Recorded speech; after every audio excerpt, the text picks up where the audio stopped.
Bonsoir Bertrand Badi. On vous connaît, vous êtes un expert reconnu en relations internationales, vous êtes professeur des universités, vous enseignez notamment à Sciences Po Paris, et vous n'hésitez pas, dans les nombreux essais que vous avez déjà publiés, à pointer du doigt tous les travers, les blocages, parfois même les incuries des systèmes et des institutions qui organisent et qui gèrent les relations internationales. C'est ce qui fait qu'on a toujours beaucoup de plaisir à découvrir votre dernier ouvrage, parce qu'on apprend comme ça à voir autrement ce que l'actualité ordinairement nous amène. Dans votre dernier livre, intitulé « Quand le Sud réinvente le monde », paru aux éditions de la Découverte, le sous-titre, exactement « Essai sur la puissance de la faiblesse », est au moins aussi important que le titre. Et qu'est-ce que vous voulez finalement nous annoncer par en quelque sorte, par cet oxymore? Bonsoir à tous, je suis ravi et très honoré d'être invité à ces rencontres. Alors, vous me posez une question qui va m'obliger, mais rassurez-vous, ce sera bref, à faire un léger détour. Ça fait, hélas pour moi, et peut-être pour beaucoup d'autres aussi, 45 ans que je travaille sur les relations internationales. Et il y a quelque chose qui m'a toujours frappé et qui, maintenant que j'arrive à la fin de ma vie académique, prend un relief tout particulier, c'est que l'on pense les relations internationales en les regardant du Nord. Alors en les regardant de chez nous, ce qui après tout est normal, que l'on regarde depuis chez soi le monde qui nous entoure, mais on n'a jamais fait l'effort de regarder le monde à partir des autres. Alors on parlera des autres et de ce que veut dire ce mot.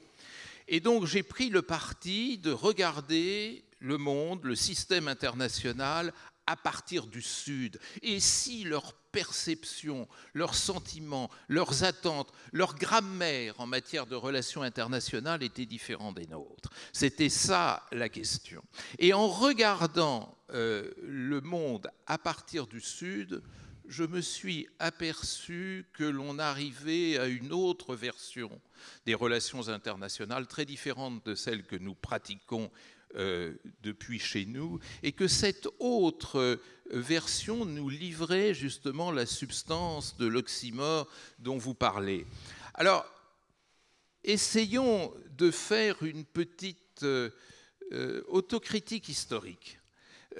Notre histoire, à nous Européens, nous a amenés à ériger le principe de puissance comme la colonne vertébrale des relations internationales. Alors, je ne vais pas faire un long discours historique, mais tout ceci renvoie à un accident de notre histoire, c'est-à-dire le triple effondrement qui a marqué la fin du Moyen-Âge, de la société féodale, de l'Empire romain germanique et de la papauté, a conduit à l'invention de ce système que nous appelons westphalien, parce qu'il est né de la paix de Westphalie en 1648, et qui consistait à gouverner les humains à partir de la juxtaposition d'unités territoriales souveraines. Ça paraît banal pour nous qui sommes socialisés à cette histoire, mais c'était nouveau, totalement nouveau, séparer les êtres humains entre unités territoriales de taille à peu près équivalente et de poids comparable et ériger ces unités territoriales en unités souveraines. Alors, qu'est-ce qui se passe lorsque l'on invente ainsi le premier système international? Avant, il n'y avait pas de système international. Il y avait des systèmes impériaux, il y avait des systèmes féodaux, il y avait des systèmes tribaux, tout ça, il n'y avait pas de système international. Comment gérer des unités territoriales juxtaposées et souveraines? Et lorsque des unités sont souveraines, elles ne sont soumises à aucune loi commune. Si elles ne sont soumises à aucune loi commune, il n'y a qu'une règle qui, du coup, va fonder les relations internationales, c'est la compétition. la compétition incessante. Et cette compétition, elle a un carburant, si j'ose dire aujourd'hui, employer ce terme dangereux, elle a un carburant qui est la puissance, c'est-à-dire la seule façon de survivre face à son compétiteur, de se protéger de lui et éventuellement de gagner sur lui, c'est d'accumuler de la puissance. Et tout ceci a marché pendant des siècles et des siècles. Alors, marché pendant... Oui, on comprend bien cette puissance d'effort d'hier et encore d'aujourd'hui. Et oui, mais alors, le grand problème, c'est que justement, ça ne marche plus. Voilà. Alors, ça ne marche plus. Et ça, c'est quelque chose que nous ne voulons pas voir parce que nous ne pouvons pas le voir. Ça ne marche plus parce que la puissance est devenue impuissante. Oui, mais alors justement, en quoi consiste ce que vous appelez, vous, la puissance des faibles? Puisque la puissance des forts d'hier et d'aujourd'hui, visiblement, ne fonctionne pas. Alors, c'est la première composante. C'est-à-dire, si le puissant ne gagne plus par la puissance, avez-vous remarqué, par exemple, que les États-Unis n'ont pas gagné une guerre, à part les opérations multilatérales sous mandat des Nations Unies, style Corée 1950-1953 ou guerre du Golfe en 1990-91, à part ces opérations multilatérales, la superpuissance américaine ne gagne plus les guerres. Elle n'a pas gagné au Vietnam, elle n'a pas gagné en Irak, elle n'a pas gagné en Afghanistan. D'ailleurs, ce n'est pas vrai ce que je dis, elle en a gagné une. Une, en 1983 face à l'île de Grenade, où elle a quand même pu battre une armée de 89 hommes. Pour une superpuissance qui couvre à peu près 45% des dépenses militaires dans le monde, c'est une prouesse. Donc, ce n'est pas parce qu'il y a un déclin américain, il n'y a pas de déclin américain. C'est une idée qui est des plus contestables et qui d'ailleurs est peu à peu abandonnée. Il y a un déclin de la puissance. Pourquoi y a-t-il déclin de la puissance? On y reviendra peut-être tout à l'heure. C'est parce que la mondialisation, etc. Et donc, déjà, l'impuissance de la puissance donne aux faibles une chance de prendre leur revanche. Au Vietnam, c'est le plus faible qui a gagné. En Afghanistan, c'est le plus faible qui gagne, etc., etc. Donc ça, c'est un premier élément. Le deuxième élément qui explique la puissance des faibles, c'est que dans le fonctionnement de plus en plus perturbé de ce système international de puissance, avec la décolonisation notamment, on a vu apparaître au Sud une véritable accumulation de faiblesses. Et cette accumulation de faiblesses, et là, nous sommes au centre de notre sujet, cette accumulation de faiblesses que nous constatons aujourd'hui crée l'événement. C'est-à-dire que l'agenda international, les événements internationaux au quotidien sont davantage produits par cette accumulation de faiblesses que par la puissance. La guerre aujourd'hui n'est plus le résultat d'une compétition de puissance. La guerre aujourd'hui, c'est le résultat d'un effet de faiblesse. Faiblesse d'États qui s'effondrent, faiblesse de nations qui se déchirent, faiblesse du lien social, notamment dans les pays les moins développés. Pour bien comprendre vos explications, est-ce que vous pouvez nous dire quand vous datez l'émergence des faibles? Alors, est-ce que c'est il y a 20 ans, il y a 50 ans, il y a 10 ans, pour essayer de mieux comprendre ce que vous voulez nous dire? La puissance a connu son paroxysme avec la Seconde Guerre mondiale. Et d'ailleurs, c'est très intéressant parce que la science politique des relations internationales, c'est pour l'essentiel constitué en 1945 à partir, en quelque sorte, de l'apologie de la puissance. La puissance, en 1945, c'est celle qui nous avait délivré du monstre nazi. Et c'est celle qui allait nous protéger du stalinisme et du totalitarisme. Donc la puissance était à son apothéose. Et là, on a vu peu à peu la puissance se défaire. Et la première étape de cette décomposition de la puissance, ça a été la décolonisation. C'est-à-dire que les guerres de décolonisation ont presque systématiquement donner la capacité et la victoire aux plus faibles. 1954, pour la France, c'est une date extraordinairement importante, où l'armée française est battue par beaucoup plus petite qu'elle, c'est-à-dire par l'armée du général Giap à Dien Bien Phu. Et on pourra ensuite enchaîner toute une série d'événements qui nous révèlent tout d'un coup que nous sommes dans un nouveau monde. Parce que dans ce nouveau monde, ce n'est pas le canon qui a eu raison du canon. Ce n'est pas la puissance qui a eu raison d'une puissance déclinante. C'est une dynamique sociale venue des profondeurs des sociétés, de sociétés dominées, de sociétés humiliées, qui va réussir une mobilisation qui va avoir raison de la vieille puissance. Et ce phénomène qui va s'étaler au fil des années 50 et des années 60 va trouver un relais important qui est celui dans lequel nous nous trouvons actuellement, qui est en quelque sorte ce paradoxe étonnant de cette accumulation de faiblesses au Sud qui pourtant non seulement domine l'agenda international, non seulement fabrique l'événement international, mais qui met en échec la puissance en recourant à ce que l'on appelle à juste titre l'arme des faibles. L'arme des faibles, c'est le contraire de la technologie sophistiquée. L'arme des faibles, c'est cette violence sociale disséminée que d'aucuns appellent le terrorisme. Alors, vous l'avez abordé il y a une seconde, et cette question parcourt tout votre livre. C'est le ratage total de la décolonisation. Quelles sont les raisons, finalement, de cet échec de la décolonisation? Est-ce que c'est une promesse non tenue? Comment, finalement, on est arrivé, à partir de cet échec, à multiplier les impasses dans lesquelles vous semblez nous dire aujourd'hui que nous sommes arrivés? Alors, c'est la thèse centrale du livre, et pour moi, c'est l'explication de tous les problèmes, de tous les dangers, de toutes les menaces auxquelles nous devons faire face aujourd'hui. Alors, revenons un peu sur cette décolonisation. La décolonisation aurait pu, d'un point de vue strictement rationnel... Je vous interromps. La décolonisation, elle est quoi? Elle est, vous le voyez sur le prisme français, anglais, la décolonisation, ou généralement? Alors, la décolonisation, c'est une séquence de notre histoire contemporaine qui est assez facile à dater. C'est-à-dire, certes, il y a eu des pulsions de décolonisation pendant l'entre-deux-guerres, notamment en Mésopotamie. Le cas de l'Irak est un cas intéressant à étudier. Mais l'essentiel va démarrer en 1947, le 15 août 1947, avec l'indépendance et la partition de l'Inde. Et à partir de ce moment-là, on voit un phénomène s'étendre jusqu'à la révolution des œillets au Portugal qui a provoqué la dernière vague de décolonisation, celle des colonies portugaises. Nous sommes en 74-75. Alors, ce qui est extrêmement intéressant, c'est que cette décolonisation va se faire dans le contexte de la guerre froide naissante. Elle va accompagner la guerre froide. Elle va accompagner la guerre froide si bien qu'elle sera toujours tenue pour secondaire. Ce n'est pas le problème fondamental auquel nos sociétés se trouvent confrontées.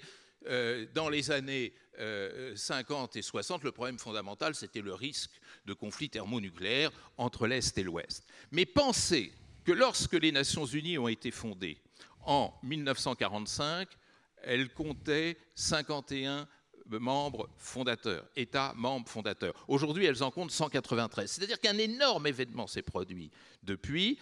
Lorsque a démarré l'après-guerre, le système international était un système essentiellement du Nord, constitué des vieilles puissances du Nord, Amérique du Nord, Europe, essentiellement.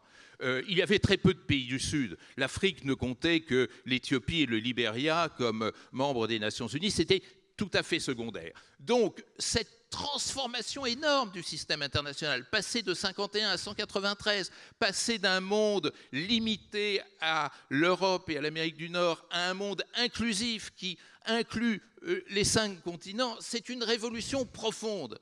Et c'est une révolution profonde qui aurait pu, si elle s'était bien passée, construire de manière méthodique la mondialisation dont on parlera peut-être tout à l'heure. Ça ne s'est pas fait ainsi pour 3 raisons. La première raison, elle est passionnante à étudier quand on suit l'itinéraire des grands leaders de l'indépendance, notamment de l'indépendance africaine, mais aussi de l'indépendance asiatique. Ces grands leaders qui ont porté l'idéal d'émancipation, les Nkrumah, les Sékou Touré, les Lumumba, tous ces gens-là, quand on les suit de près, n'ont jamais été des bâtisseurs d'État, c'était des libérateurs et des émancipateurs. On peut leur imputer une part de cet échec dans la décolonisation? Parce que vous le dites, ils étaient-ils finalement de grands politiques? C'est-à-dire, oui, c'était des grands politiques parce qu'ils portaient un projet politique éminent qui était la libération de leur peuple, de leur société. Et à l'époque, il ne faut pas oublier que libération des colonies, c'était aussi mettre fin à un esclavagisme qui n'avait pas été totalement aboli, à un racisme profond qui avait encore une existence même institutionnelle. C'était revendiquer l'égalité. Et c'est ça qu'on a perdu de vue. Avant d'être des bâtisseurs d'État, ces hommes étaient porteurs d'un idéal d'égalité qu'ils avaient appris d'ailleurs dans notre philosophie. Et donc, prenons un homme comme Nkrumah, qui a été le premier ministre noir d'Afrique. Nkrumah a écrit lui-même cette phrase tout à fait étonnante où il dit « Mais mon but n'est pas de construire un État-nation sur la colonie de Gold Coast, de Côte d'Or, comme on l'appelait à l'époque, parce que si nous faisons ça, nous allons être piégés. C'est-à-dire si nous construisons un État ghanéen, souverain et indépendant, il sera reclientélisé par les vieilles puissances coloniales. Et donc, mon idéal, c'est le panafricanisme. » Alors, c'est très intéressant, ça. Oui, mais alors, ces grands mouvements-là... Attendez, c'est très intéressant.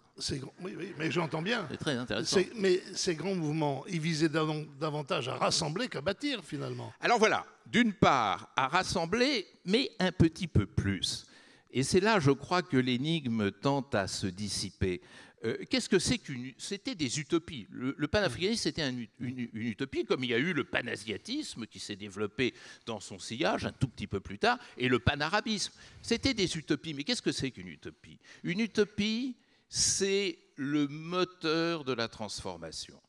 Notre 19e siècle européen était plein d'utopies. Libéralisme, communisme, socialisme, anarchisme même d'un certain point de vue.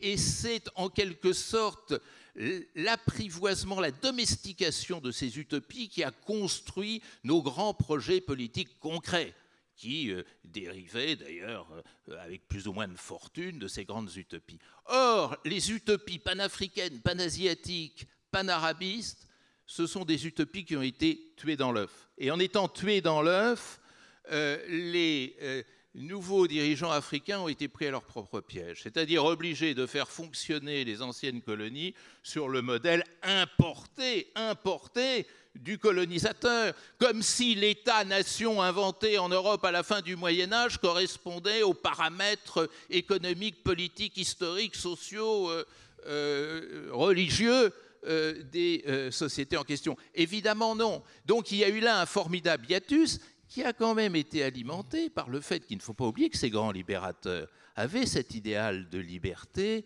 mais étaient en même temps fascinés par le modèle colonial. C'est là toute l'ambiguïté. Nkrumah, il n'y a pas plus nationaliste que Nkrumah, nationaliste, progressiste, etc. Où a-t-il fait ses études? À l'université Lincoln aux États-Unis. Sékou Touré, il n'y a pas plus révolutionnaire que Sékou Touré. Où a-t-il appris la politique? Au Palais Bourbon. Dans les partis politiques français. Nehru, Jawaharlal Nehru, le premier Premier ministre indien, c'est plus un homme de Cambridge que de l'Uttar Pradesh. Jinnah, qui a fondé le Pakistan, au nom de l'étendard islamique, qu'est-ce que c'était Jinnah? C'est un homme qui buvait du whisky tous les jours, qui au petit déjeuner prenait de l'eggs and bacon et qui était passionné par sa collection de costumes taillés à Londres. C'est cette ambiguïté-là qui explique comment finalement c'est le modèle occidental inadapté qui a triomphé dans ces sociétés qui venaient de se décoloniser. Vous voulez dire par là qu'ils n'ont pas eu les moyens de proposer d'alternatives ou ils n'ont pas su trouver ces moyens? Alors ils n'ont pas eu de moyens pour une raison très simple, c'est que nous, l'invention de l'État-nation chez nous, ça a pris combien de temps? 5 siècles. 5 siècles. Entre Philippe le Bel, si vous voulez, tout début du XIVe siècle, et la Troisième République, il y a quand même eu 5 siècles, plus de 5 siècles.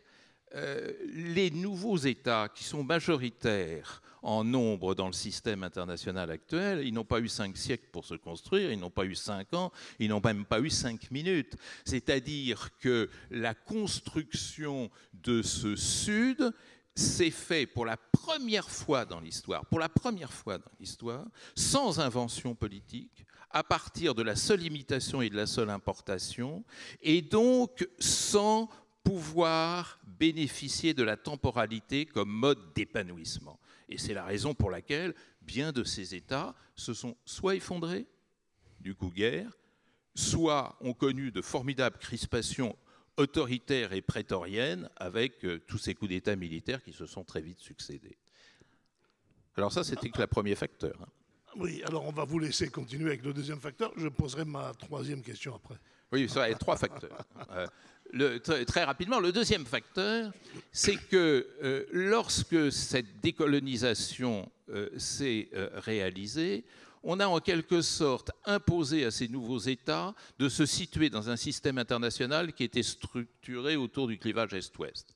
C'est-à-dire qu'il n'y a eu aucune possibilité pour ce Sud de construire sa propre vision de l'international. En gros, vous aviez le choix entre devenir client de l'Union soviétique ou client des États-Unis. Et ça, c'est toute une séquence dont nous payons très cher encore aujourd'hui le coût. Et les pays du Sud ont bien joué, c'est-à-dire qu'ils sont tous clientélisés, mais ils ont tous su exercer un chantage sur le patron qui souvent était plus manipulé que le client ne l'était par le même patron. Et puis le troisième facteur, c'est que le système international et les institutions internationales ont été à peine modifiées. Vous vous rendez compte, on passe d'un système international de 51 à 193, vous vous rendez compte, un système international qui était culturellement homogène, économiquement homogène, peut-être pas politiquement homogène, mais la racine, la philosophie politique même de l'URSS et des pays d'Europe occidentale, c'est la même racine. C'est une histoire de la pensée politique occidentale, qu'elle passe par Marx ou qu'elle passe par Adam Smith. Et tous ces nouveaux États qui, eux, relèvent d'une autre culture, d'une autre histoire, tous ces États-là sont entrés dans un système international. La seule chose qu'on leur ait demandé, c'est signer là en bas à droite la Charte des Nations Unies. On ne la modifie pas. Cette Charte des Nations Unies qui, lorsqu'elle a été écrite, ignorait les questions de développement, d'environnement, etc. Et finalement, l'adaptation des institutions internationales a été minime. Ça a été la création de la CNUSED, mais la CNUSED, elle sombre corps et biens, la Conférence des Nations Unies pour le commerce et le développement. Nous sommes en 1964. Et la seule grande création à laquelle, d'ailleurs, il faut rendre hommage, parce que c'est une formidable institution, le Programme des Nations Unies pour le développement, le PNUD, créé le 1er janvier 1966. Mais à part ça, on continue comme avant. Mais pas seulement on continue comme avant, les anciens pays du Nord, les vieilles puissances, vont se rétracter, voyant le multilatéralisme envahi, vont inventer le minilatéralisme, c'est-à-dire l'aristocratie du monde va créer son G7 qu'en 1975, si vous savez, le président Giscard d'Estaing avait créé.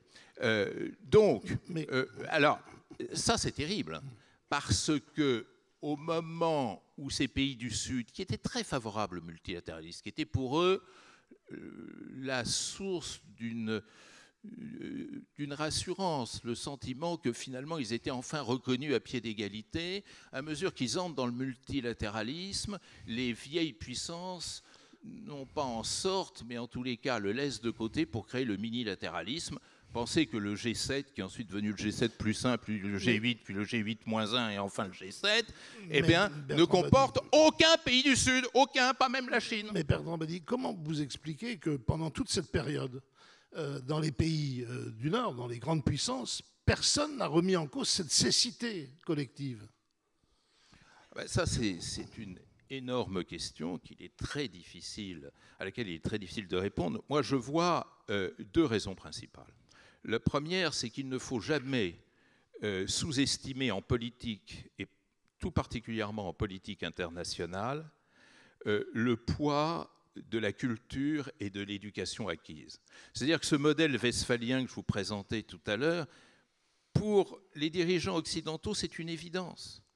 Et l'idée même qu'ils ne correspondent plus aux données du monde actuel est une idée qui a énormément de mal à s'imposer. Après tout, dans les écoles, dans les manuels, dans les médias, dans les livres, dans les traditions idéologiques du Nord, on ne cesse d'apprendre que les relations internationales, c'est la compétition de puissance. Se défaire de cette idée est quelque chose que, à l'exception peut-être de Barack Obama, personne n'a su faire parmi les princes du Nord. Et puis, il y a une deuxième raison. C'est que, évidemment, quand vous affichez demain un autre monde, moi j'ai envie de gommer et dire aujourd'hui, il y a déjà un autre monde. Et il est urgentissime de s'y adapter, de le connaître et de s'y adapter. Mais attention, la réforme d'une façon générale, mais la réforme internationale en particulier, c'est très rentable à long terme et très coûteux à court terme. Alors que le conservatisme, c'est très coûteux à long terme et très rentable à court terme. Donc, effectivement, la rationalité d'un acteur politique, surtout dans les démocraties où on doit repasser devant les électeurs, c'est d'être rentable à court terme. Après, on sera sous terre. Vous écrivez que la mondialisation dans le sillage de la décolonisation a fait entrer en l'espace de quelques années les 2/3 de l'humanité dans le jeu international dont ils étaient jusqu'à présent exclus. Alors, ça c'est fantastique. Ça c'est fantastique parce que, bon, les spots m'empêchent de voir la salle, mais je devine qu'il y a quelques personnes de ma génération. Et nous autres, de cette génération-là, nous avons un privilège extraordinaire, c'est que nous avons connu deux mondes. Il n'y a pas beaucoup dans l'histoire de l'humanité de tranches et de générations qui aient connu deux mondes.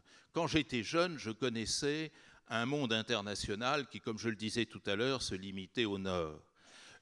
Aujourd'hui, je vis dans un autre monde qui inclut tout le monde, sauf les Palestiniens et les Kanaks peut-être, mais le monde entier autrement y est inclus dans le même monde, dans le même bateau. Et comment voulez-vous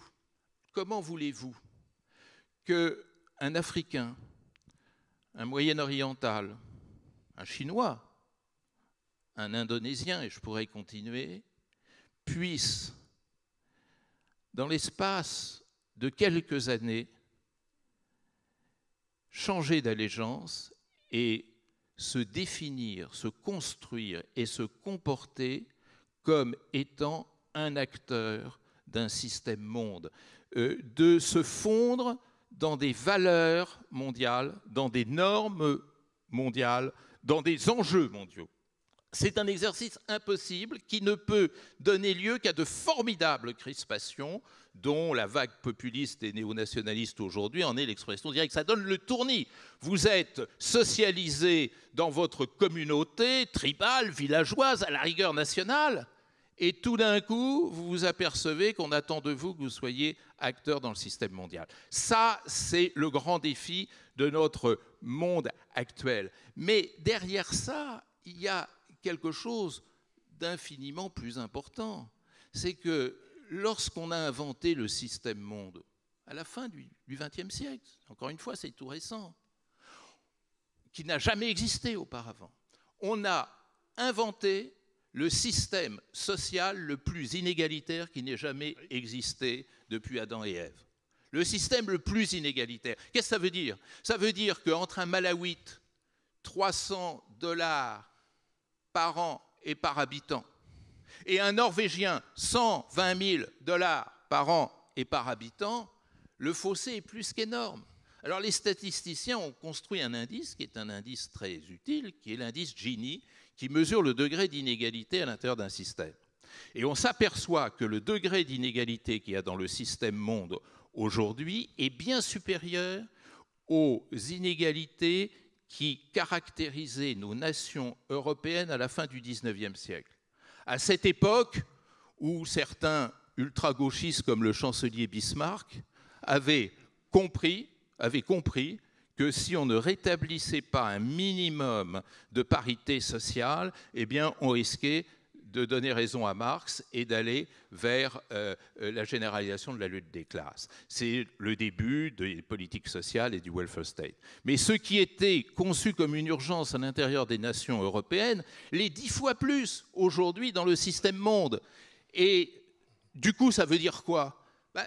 Ça revient aussi encore à répondre à votre question sur le pourquoi de la supériorité de la faiblesse. Ça veut dire une chose, c'est que les grands enjeux internationaux aujourd'hui ne sont plus des enjeux géopolitiques.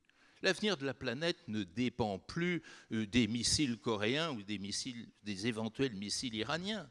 Les enjeux qui dominent le jeu international aujourd'hui sont des enjeux sociaux.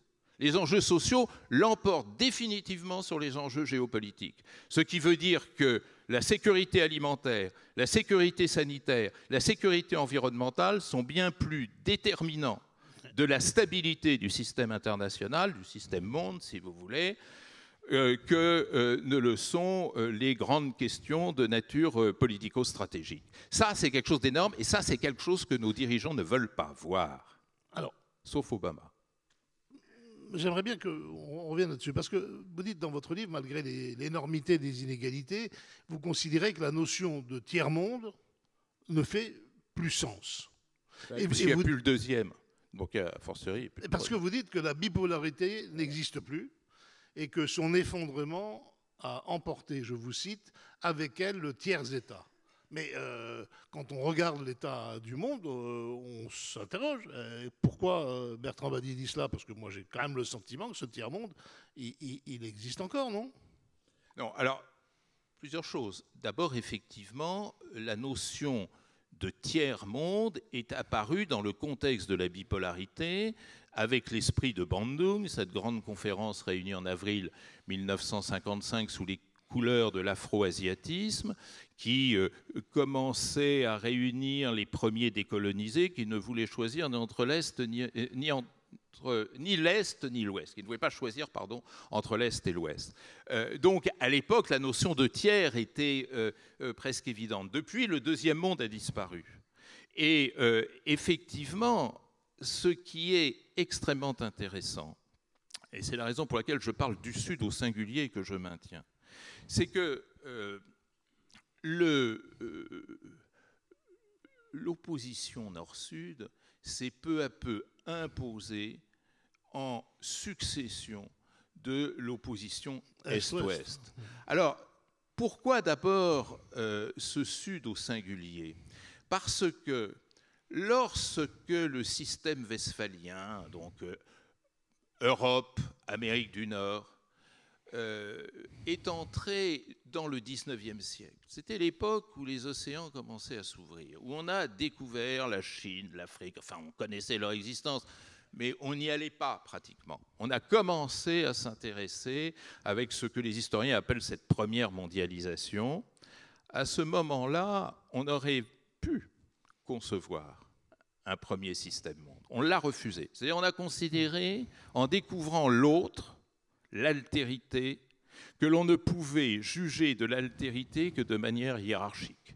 L'autre était nécessairement l'inférieur, y compris les Chinois. Lisez le grand Tocqueville, que j'adore par ailleurs, où il dit « la Chine est un pays d'imbéciles », il l'écrit comme tel, n'est-ce pas ? Et il dit la même amabilité sur l'Inde. Et Jules Ferry, que l'on ne cesse d'honorer, est quand même un monsieur qui a dit « notre mission, c'est d'aller éduquer les races inférieures ». C'est-à-dire qu'on a construit au XIXe siècle le volcan qui est en train d'exploser aujourd'hui. C'est-à-dire on a construit une vision hiérarchique du monde, considérant que nous avions inventé l'universel, rationnel, et que celui-ci devait être généralisé à l'ensemble de la planète. Et du coup, cette commune infériorisation de pays du Sud extraordinairement différents a créé une unité dans le Sud. Une unité dans le Sud. Vous savez, ce qui est formidable, c'est qu'un homme aussi clairvoyant que le général de Gaulle en a eu très vite l'intuition, en disant mais le conflit Est-Ouest ne va pas durer longtemps. En revanche, le général était tout à fait conscient de la pression très forte que ce Sud allait exercer sur le monde. Mais ce Sud, c'est l'Afrique. Ben, le Sud, il va de la Chine, que le général de Gaulle a reconnu en 1964, l'Amérique latine, et maintenant, où cet homme de 74 ans a passé 10 semaines de tournée pour aller visiter l'ensemble des pays du continent latino-américain, sud-américain, et c'est l'Afrique qu'il a décolonisé, et c'est le monde arabe avec lequel il s'est réconcilié. Et ce qui est extraordinaire, c'est qu'il n'y a pas plus différent que la Chine et la République centrafricaine. Et pourtant, il reste de cette expérience quand même biséculaire, c'est une histoire qui a duré 2 siècles, une sorte de solidarité entre dominés, qui joue dans la constitution des BRICS, qui avait joué déjà dans la constitution de l'IBAS, Inde, Brésil, Afrique du Sud, et qui a joué en animant cette coopération Sud-Sud dont Lula da Silva a été l'un des principaux protagonistes. Vous pensez dans votre livre que la loi du plus fort conduit obligatoirement à la déroute. C'est le programme qui nous attend. Oui, parce que justement, trop confiants dans la puissance, nous avons cru que nous qui étions clairement en avance sur le plan de la puissance militaire, comme nous avons pu l'être et le sommes encore de certains points de vue sur la puissance économique et la puissance technologique, allait nous permettre d'abord de conserver notre statut et d'autre part de régler les affaires du monde. C'est là que le pari est très dangereux. C'est-à-dire que nous n'avons pas été attentifs au fait que la conflictualité s'est déplacée, que l'Europe n'est plus le champ de bataille du monde, qu'elle a été pendant des siècles, et que ce champ de bataille du monde est descendu vers le sud, c'est-à-dire vers l'Afrique, vers le Moyen-Orient. Et nous avons cru que nous pouvions gérer les conflits des autres exactement comme nous avions géré les nôtres. Et nous avons cru ainsi que nous pouvions, en quelque sorte, être le gendarme de ce monde inclusif. Et c'est là que nous avons été défaits. En fait, nous avons été défaits à chaque fois que nous nous battions dans des espaces que nous ne parvenions plus à dominer. Et il faut se demander pourquoi nous ne parvenions plus à les dominer. C'est là que, effectivement, ces paramètres nouveaux deviennent déterminants. Et ça a été cette catastrophe à répétition des interventions militaires des pays du Nord au Sud, qui ont toujours abouti à des résultats absolument désastreux. Je voudrais vous citer à ce propos ce beau proverbe Bambara, c'est-à-dire le Mali, Bambara, qui dit « On ne peut pas raser la tête de quelqu'un en son absence ». Essayez, moi j'ai essayé, c'est impossible. Or, ça c'est le principe de nos interventions militaires en Afrique, au Moyen-Orient. C'est-à-dire cette négation de l'acteur local et du coup cette revanche de l'acteur local qui se fait sur un mode qui n'est pas un mode westphalien. C'est-à-dire face à ces nouveaux conflits, il n'y a pas de bataille de la Marne pour gagner. C'est tout autre chose. Et cette autre chose se retourne contre nous à travers notamment cette déterritorialisation de la violence, cette dissémination de la violence. Vous ouvrez une porte intéressante dans votre... Parmi toutes les portes que vous ouvrez, une particulièrement intéressante, vous émettez l'hypothèse selon laquelle les violences internationales contemporaines conduisent forcément à une réorganisation profonde du système international. Mais comment on peut aujourd'hui, sous quelle forme peut-on imaginer ce nouveau monde des relations internationales et comment il peut se construire? Et l'autre question, c'est qui peut aujourd'hui le réinventer? Est-ce que ce sont toujours les dirigeants des grandes puissances, des vieilles puissances, ou c'est les dirigeants des nouvelles puissances dont on ne perçoit pas qu'ils aient les moyens de le faire? Alors, vous avez ouvert la porte pessimiste. Il y a deux portes dans mon KGB. Je vous laisse le soin d'ouvrir celle optimiste. Alors, effectivement, il y a deux scénarios possibles, deux scénarios, si vous voulez, possibles pour l'avenir de notre système international. Il y a le scénario pessimiste. Le scénario pessimiste qui consiste à dire ces guerres qui se développent et qui deviennent même endémiques au Sud sont en train de rebattre les cartes, sont en train de restructurer le jeu social, politique, économique, culturel même. Et que dans cette restructuration, de cette restructuration globale sortira nécessairement un nouvel ordre, ce qui d'ailleurs est notre histoire. C'est quand même de la succession d'un certain nombre de guerres qu'est sorti notre système européen tel que nous le connaissons, notamment depuis la Seconde Guerre mondiale. Ça, c'est le scénario pessimiste, parce que ça veut dire qu'il faut passer par la douleur pour résoudre les problèmes. Et quelle douleur et quelle souffrance! Il y a maintenant un scénario optimiste qui consiste à ne plus partir des transformations du jeu, mais de la découverte des véritables enjeux. C'est-à-dire ce que je disais tout à l'heure, les grands enjeux qui déterminent l'avenir de l'humanité sont des enjeux sociaux, que le PNUD a parfaitement décliné: sécurité alimentaire, sécurité sanitaire, sécurité environnementale, sécurité économique, sécurité individuelle, sécurité culturelle. Eh bien, si les dirigeants du monde prennent conscience de l'importance de ces enjeux, ils peuvent, par le haut, nous faire l'économie de ces conflits douloureux. Je vous donne des exemples très précis. Ils en prennent le chemin? Ils en prennent le chemin à partir du moment où ils considèrent que c'est une utilité. Et c'est là que tout se joue. C'est-à-dire convaincre les dirigeants du monde de l'utilité de promouvoir les biens communs de l'humanité. Quand on ne peut pas faire autrement, on fait comme ça et on réussit. Pourquoi croyez-vous que des milliers d'aéronefs volent chaque jour dans le ciel de notre planète? C'est parce qu'il y a un formidable et très précis régime de la circulation aérienne auquel tout le monde, y compris M. Trump ou M. Kim Jong-un, souscrit. Parce que tout le monde sait, même M. Trump comprend ça, tout le monde sait que s'il n'y a plus de convention internationale organisant le trafic aérien, eh bien toutes les économies s'effondrent. C'est le même raisonnement qu'il faudrait faire pour tous les secteurs de la sécurité humaine, qu'on essaye avec énormément d'efforts de faire en matière environnementale. Ça a quand même donné quelques débuts de résultats, notamment la COP 21. C'est ce que l'on a réussi, parce qu'on ne parle jamais des trains qui arrivent à l'heure, à faire en termes de sécurité sanitaire. La sécurité sanitaire dans le monde a fait énormément de progrès. Pensez à ces campagnes de vaccination en Afrique qui ont réussi à éradiquer certaines maladies comme la variole, par exemple. Pourquoi? Parce que le monde comprend que trop de maladies tropicales devient anti-économique.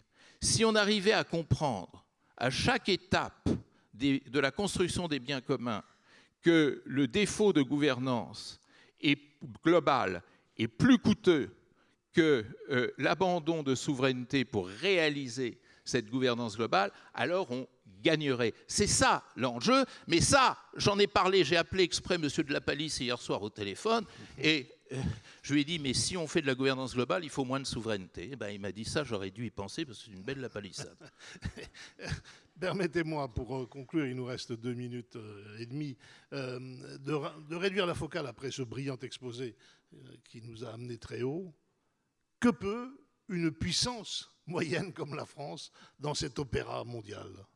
Mais écoutez, il ne faut pas oublier que la France est quand même un des pays, et ça on ne le dit pas assez, et j'ai été scandalisé que dimanche dernier, au Forum pour la paix, personne n'en parle. C'est quand même en France qu'a été inventée l'idée de multilatéralisme par le grand Léon Bourgeois. Plus personne ne sait qui est Léon Bourgeois, qui a quand même été le premier. Il a écrit en 1910 un bouquin qui s'appelle « Pour une société des nations ». Il a été le chef de la délégation française à la conférence de La Haye, qui était la première conférence multilatérale en 1899. Il a été le premier président de la SDN. Nous avons une mémoire multilatéraliste. Et nous sommes le pays d'Émile Durkheim. Émile Durkheim, qui n'enseignait pas loin d'ici, qui nous expliquait que c'est dans la solidarité que l'on trouve les meilleures graines de l'efficacité sociale. C'est-à-dire, nous avons à témoigner de l'importance de cette solidarité internationale.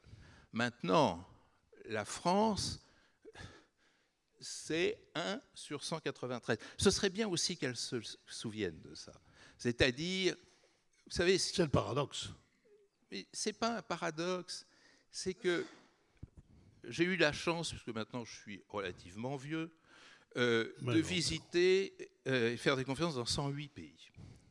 Et moi, ce qui m'émerveille, ce qui m'a émerveillé dans ces 108 visites, c'est que partout, l'être humain est le même. Et quand je regardais avec beaucoup d'émotion tout à l'heure ce globe terrestre tourner, on voyait que partout c'était pareil. Partout, un être humain, il a une tête, 2 bras, 2 jambes.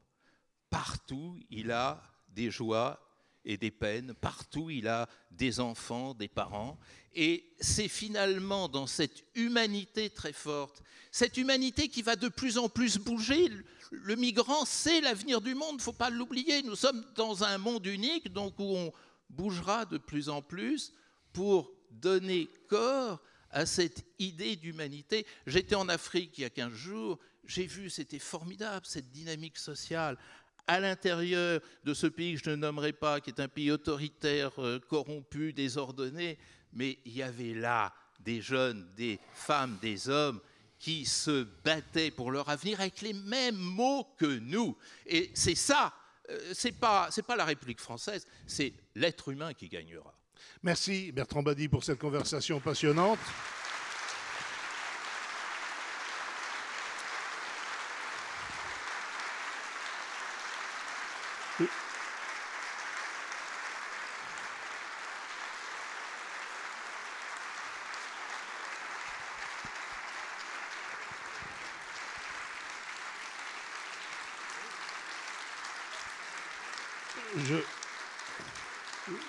Je vous invite vraiment, très sincèrement, à vous procurer son dernier ouvrage, Quand le Sud réinvente le monde. C'est une formidable lecture. Vous y passerez quelques heures. Parfois, il faudra peut-être un peu s'accrocher. Mais franchement, on voit le monde avec Bertrand Badi de façon tout à fait différente. Et en tous les cas, on a l'impression d'être plus intelligent en ayant lu ce livre qu'avant. Merci de votre attention.